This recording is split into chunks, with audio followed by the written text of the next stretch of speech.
I'm Ann Makovic, and these are some of the biggest headlines from the week of May 12th.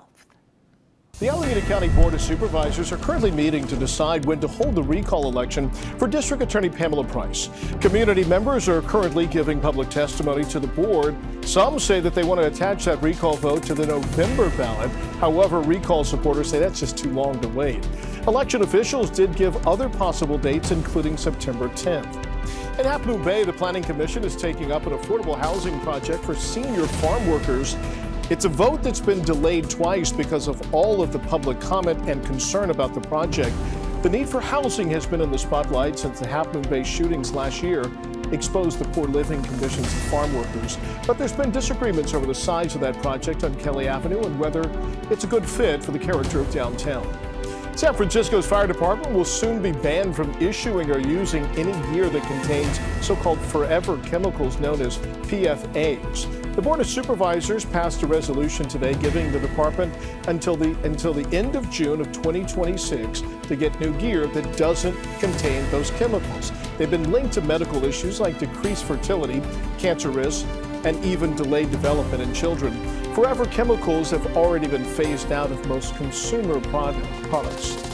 These are your primetime headlines at the half hour. A preliminary report says the cargo ship that crashed into the Francis Scott Key Bridge had two catastrophic electrical failures minutes before that crash, triggered by the tripping of two power breakers.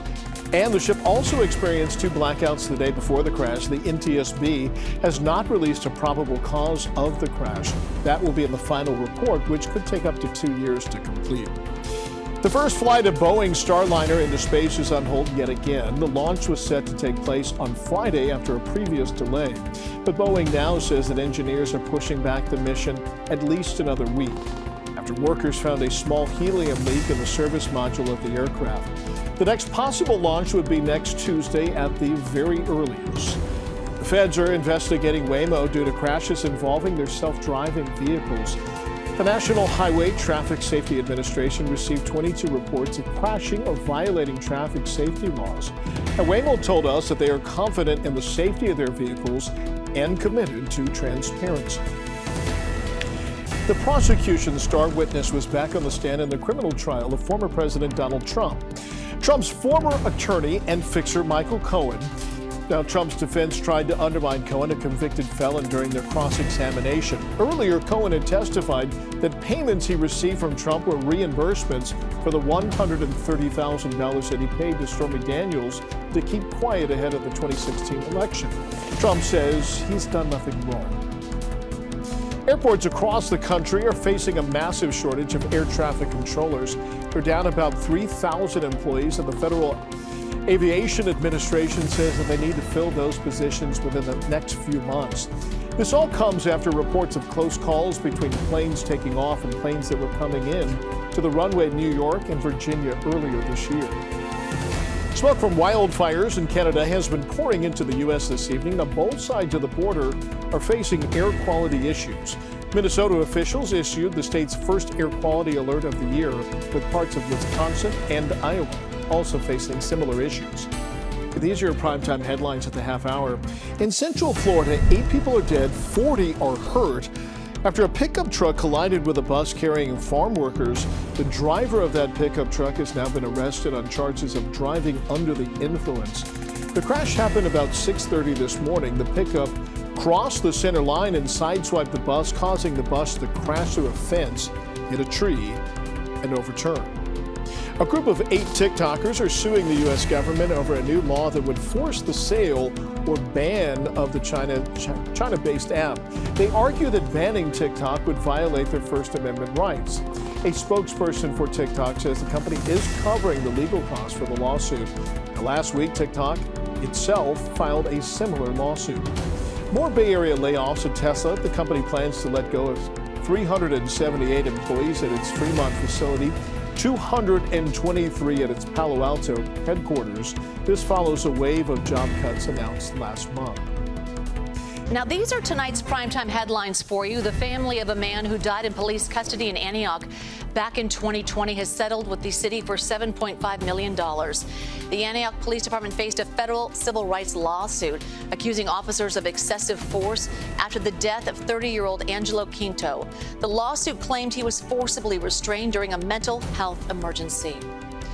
Part of Highway 1 near Big Sur is set to reopen Friday morning. Governor Gavin Newsom's office says that's nearly 8 days ahead of schedule. Back in March, a storm triggered a rock slide and left this section of the road impassable. The only way in or out has been 2 daily convoys. But now, with a temporary signal, Highway 1 will be open to one-way traffic 24/7. We got a sneak peek this morning of the final renovations at SFO's Harvey Milk Terminal 1. The $2.4 billion project includes 2 new gates, new ticket counters, and new security checkpoints. And something else that should ease some headaches for travelers, the project will also link all of SFO's terminals after you go through security. What this means is no matter what airlines you're connecting to and from, you can now do it all post-security without having to exit out, go through the security checkpoint again.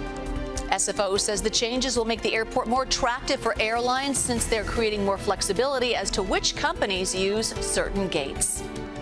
Alameda County DA Pamela Price is celebrating the supervisor's decision not to schedule a special election for her potential recall. Instead, the recall election will happen during the general election in November, and Price says that's a win for democracy. The people of this county have the right to elect a district attorney. They did that. We should not have to do it again. But we will. We will do it again. Price won her seat with 53% of the vote back in 2022 on a platform of criminal justice reform. Supporters of the recall accused her of being soft on crime and say keeping her in office longer than necessary will have a negative impact on crime rates. A special election would have cost the county an estimated $15 to $20 million. An agreement has been reached between students protesting at San Francisco State and the school's chancellor.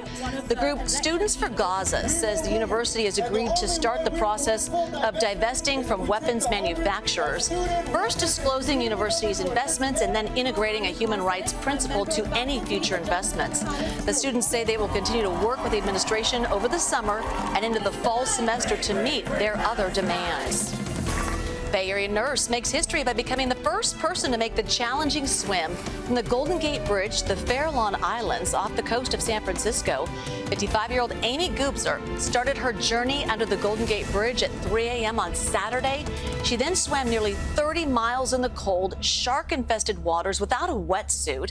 She reached the remote Farallon Islands 17 hours later. These are tonight's primetime headlines. Today is Peace Officers Memorial Day. The Santa Clara County Sheriff's Office held a memorial for the county's 43 fallen officers. Flags were lowered to half-staff as the national anthem was played on the violin. Law enforcement radios went silent in what is called a Code 33 to pay tribute. San Francisco is getting high marks for other efforts to help our planet. It was just named the top city in the U.S. for energy efficiency and reductions in greenhouse gas emissions. It's the second year in a row it's topped the list by the American Council for Energy Efficient Economy. The report praised San Francisco for its electric public transportation systems and encouraged more compact developmental residential areas, as well as efforts to connect lower-income residents with rebates and incentives to go green. The owner of an engineering business in Concord is offering a $500 reward for information that helps track down any of the people who rammed a car into the front of his shop. It happened just before 10 o'clock Monday night on Solano Way. The suspects couldn't get all the way in, so they left. The business owner told us it makes no sense why anyone would target his shop. We work with national labs and aerospace and defense contractors for electronic repair.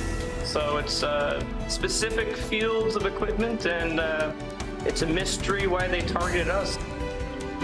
He says the reason the thieves couldn't get all the way inside is because he parked a forklift behind the door. Now the door, though, is so badly damaged they have to use the forklift to open it. Concord police say the suspects tried and failed to hit a similar business that was nearby.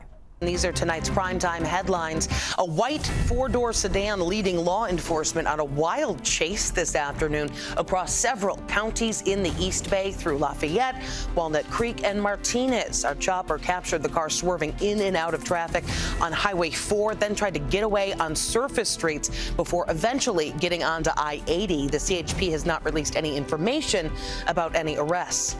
The European Union is investigating Facebook and Instagram again over suspicions that they're failing to protect children online, specifically over how they recommend content to children and verify the ages of kids on the site. There is no deadline on this investigation. Violations could cost Meta up to $8 billion. And autonomous car company Cruise has reportedly reached a multi-million-dollar settlement with the woman who was hit and dragged by one of its robo-taxis last October in San Francisco. Bloomberg first reported the settlement estimated to be between $8 and $12 million. The DMV of California suspended the company's driverless taxi license in the city. Shortly after that, Cruise ceased all of its driverless operations. General Motors, which owns Cruise, has not commented on the settlement. These are your primetime headlines. At the half hour, the U.S. House has passed a bill that would force President Biden to keep shipping bombs to Israel. It is an effort to rebuke the president's pause of arms shipments to discourage Israel from moving into the heavily populated Gazan city of Rafah. That bill has practically no chance of being enacted, but it does put pressure on Democrats to continue supporting Israel's war efforts in Gaza. Another attempt to allow access to some psychedelics in California has fizzled out at the state capitol. That bill from San Francisco Senator Scott Wiener would have created guidelines for psychedelic-assisted therapy and who can become licensed to help patients. The bill was placed in the suspense file. That means Democrats leading the Senate Appropriations Committee were able to kill the bill without bringing it to a vote. And the Dow briefly broke past the 40,000 mark for the first time ever. That was fueled by an encouraging inflation report, but despite the bump earlier in the day, all three major indexes ended the day lower, with the Dow ending the day 130 points shy of 40,000. The Pentagon says that humanitarian aid will soon begin flowing onto the Gaza shore through the new pier that was anchored to the beach overnight, a move which local aid workers say is a waste of time and resources, as it could never provide the amount of aid needed in Gaza. Air workers on the ground say the only way to let more aid through is with trucks. A Daly City man has been charged with murder for allegedly selling fentanyl to a woman who later died of an overdose. A spokesperson from the DA's office told CBS News Bay Area that this is the first time the company has charged an alleged dealer with murder for supplying fentanyl that led to a person's death. And California cities could soon be allowed more oversight over driverless cars. There is a Senate bill that could allow local counties and cities to cap the number of driverless vehicles on the road.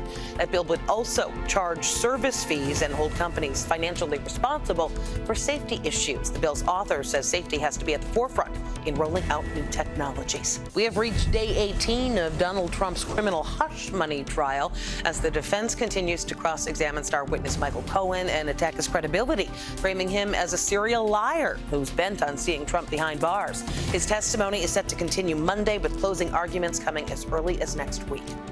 Police in San Francisco have arrested two men for a string of armed robberies that started with a fake online ad to sell a car.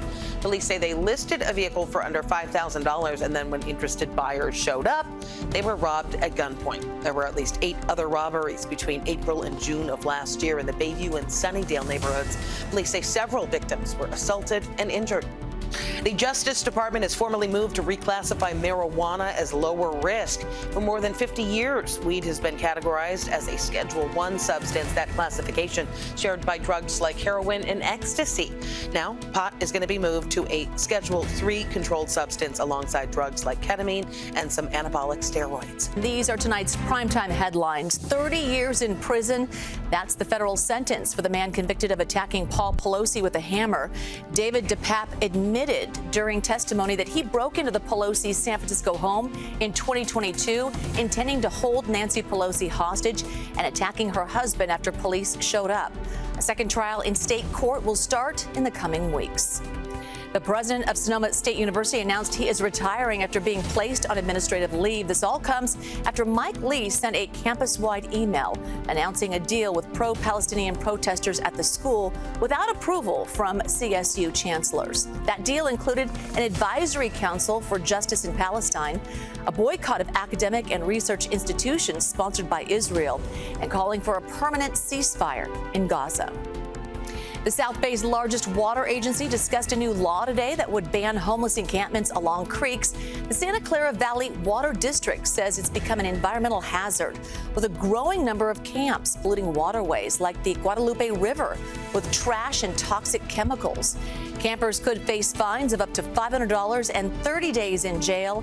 Final vote is expected next month. At UC Berkeley, police cleared out a group of pro-Palestinian protesters who occupied the Anna Head complex. After an hours-long standoff, riot police broke down the doors yesterday and arrested at least 12 people. The university says they were taken into custody after some people started hitting officers with a crowbar. A new Trader Joe's opened today in San Francisco's Hayes Valley, where neighbors say they've waited a long time for an affordable grocery store within walking distance. Trader Joe's says it hired more than 70 employees for this new store. It also promises to continue to donate its unsold products to community-based nonprofits. Part of Highway 1 near Big Sur is back open now. Video from Caltrans shows some of the first cars driving through early this morning. A section of the scenic highway shut down in March after a storm triggered a landslide. Now a traffic signal has been installed, allowing northbound and southbound traffic to alternate. These are tonight's primetime headlines. At UC Berkeley, police cleared out a group of pro-Palestinian protesters who occupied the Anna Head complex. After an hours-long standoff, riot police broke down the doors yesterday and arrested 12 people at least. The university says they were taken into custody after some people started hitting officers with a crowbar. Part of Highway 1 near Big Sur is back open. Video from Caltrans shows some of the first cars driving through early this morning. A section of the scenic highway shut down in March after a storm caused a landslide. Now a traffic signal has been installed, allowing northbound and southbound traffic to alternate. San Francisco Mayor London Breed's effort to bring giant pandas from China to the city is getting some pushback. Turns out even something as popular as pandas might be a tough sell in a budget crisis. The city needs to raise $25 million to care for and house the animals at the zoo in San Francisco. But yesterday, a Board of Supervisors subcommittee voted to postpone Breed's fundraising plans. The mayor's office says they'll work with city departments and supervisors to make sure they secure private funding for the pandas. For 30 years in prison, that is the federal sentence for the man convicted of attacking Paul Pelosi with a hammer. David DePape admitted during testimony that he broke into the Pelosi San Francisco home in 2022, intending to hold Nancy Pelosi hostage and attacking her husband after police showed up. A second trial in state court will start in the next few weeks. People living near the Martinez refinery could see flaring until the end of the month. The company says they're wrapping up a major maintenance project and need to restart their equipment. That could cause flaring until each unit is up and running. The refinery says it'll try to minimize or prevent flaring during the restart process. The South Bay's largest water agency discussed a new law today that would ban homeless encampments along creeks. The Santa Clara Valley Water District says it's become an environmental hazard with a growing number of camps polluting waterways like the Guadalupe River with trash and toxic chemicals. Campers could face fines up to $500 and 30 days in jail. A final vote is expected next month. Thanks for watching. You can always get all the latest headlines and weather over on PIX Plus. And remember to like and click the button on the bottom left of your screen to subscribe for the biggest Bay Area news.